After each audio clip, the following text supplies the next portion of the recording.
আমরা প্রতিটা মানুষের মধ্যে থেকে যায় এক অপ্রকাশিত গ্রন্থ, যে গ্রন্থে থাকে শত শত পৃষ্ঠা।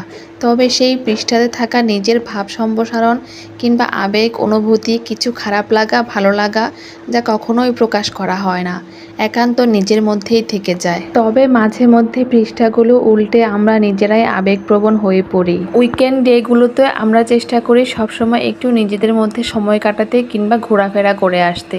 তাই আজকে বাসার কাছাকাছি চলে গেলাম একটা জায়গায় ঘুরে আসতে। বৃষ্টি আসার আগ মুহূর্ত, এই ওয়েদারটা আমার কাছে বেশ পছন্দের, তাই কাছে পিঠে একটু ঘুরে আসার চেষ্টা করেছি।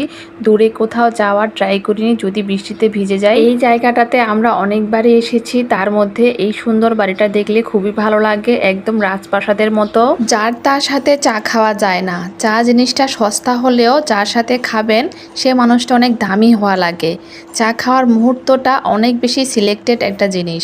হাজারো ব্যস্ততার এই জীবনের মধ্যে চা একটা ইমোশনাল ব্যাপার। মেঘলা একটা ওয়েদার, তাই আমরা দুইজন চা নিয়ে গল্প আড্ডায় মেতে উঠলাম, বেশ এনজয় করলাম ওয়েদারটা। এই জায়গাটাতে পার্ক আছে বাচ্চাদের জন্য, আর রেস্টুরেন্ট আছে। আজকে আমরা সেগুলোতে একটাতেও যাব না। পার্কের পাশে আলাদা একটা জায়গা আছে, গেট দিয়ে প্রবেশ করতে হয়, তার পাশে একটা সুন্দর লোকেশন, বিশাল বড় রাস্তা, তার পাশে সুন্দর সুন্দর বাগান।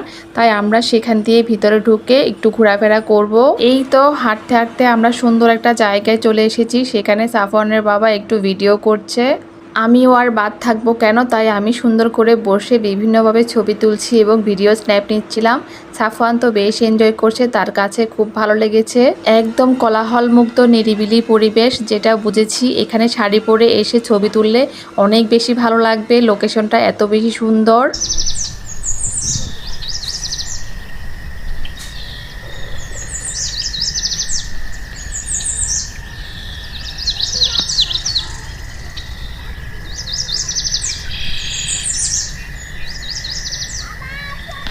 কিছু দূর যাওয়ার পরে ঘাসের মধ্যে পড়ে আছে সুন্দর একটা ফুল। আমি তুলে দেখলাম, কালারটা এত সুন্দর লাগছে, একদম চকচক করছে, খুবই সুন্দর লাগছিল দেখতে। এটা মেবি কাঠগোলাপ, গাছে তাকাতেই দেখতে পেলাম অনেকগুলো ফুল ফুটে আছে। ঘাসের উপরে দুইটা ফুলই ছিল, একটা সাফওয়ানকে দিয়েছি, একটা আমি নিয়েছি। এই সুন্দর ফুলটা খোপায় না দিলে হয়, তাই আমি সুন্দর করে লাগিয়ে নিলাম। কেমন লাগছে আমার নিজেকে দেখলাম, আপনারা জানাবেন কেমন লাগছে এই ফুলটা। ঘোরাঘুরি শেষ করে আমি আর সাফওয়ান মিলে চলে গেলাম আইসক্রিম খেতে। ও কাপ আইসক্রিম পছন্দ করে আর আমি চকবার আইসক্রিম নিয়ে নিলাম। আইসক্রিম সাফওয়ান আর আমার দুজনেরই খুব পছন্দ, তাই আমরা মা ছেলে শেয়ার করে খাচ্ছিলাম, খুবই ভালো লাগছিল আইসক্রিম খেতে খেতে। আজকের মতো আপনাদের কাছ থেকে বিদায় নিচ্ছি। ভিডিওটা কেমন লেগেছে অবশ্যই জানাবেন। সবাই ভালো থাকবেন, আল্লাহ হাফেজ।